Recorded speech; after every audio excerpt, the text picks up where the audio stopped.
नागपूर भीषण स्फोट प्रकरण मृतदेहांची ओळख पटवणं कठीण. प्रत्येक मृत कामगाराची DNA चाचणी होणार. नागपूर जिल्ह्यातील राऊळगाव येथे दिनांक 1 मार्च 2024 सकाळच्या सुमारास SPL एनर्जी लिमिटेड कंपनीमध्ये मोठा स्फोट झाल्याची घटना उघडकीस आली आहे. बारूद आणि त्यापासून डेटोनेटरसह इतर स्फोटकं बनवणाऱ्या कंपनीत हा मोठा स्फोट झाला आहे. दरम्यान या भीषण स्फोटातील मृतांचा आकडा वाढला आहे.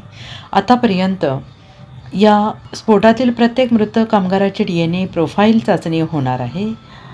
ही प्रक्रिया 2 दिवसात पूर्ण होईल अशी शक्यता व्यक्त होत आहे.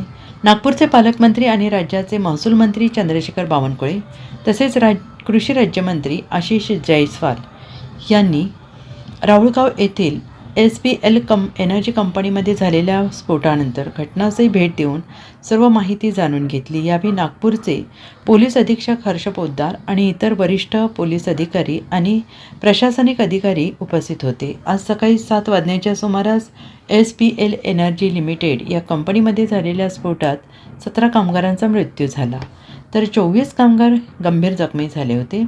सर्व मृतकांचे शरीर जळून गेल्यामुळे मृतदेहांची ओळख पटवणे कठीण जाते आहे. यामुळे प्रशासनाने सर्व मृतांची DNA प्रोफाइलिंग चाचणी करण्याचे निर्णय घेतले असून त्यासाठी अनेक कामगारांच्या नातेवाईकांचे रक्ताचे नमुने घेण्यात आले आहेत.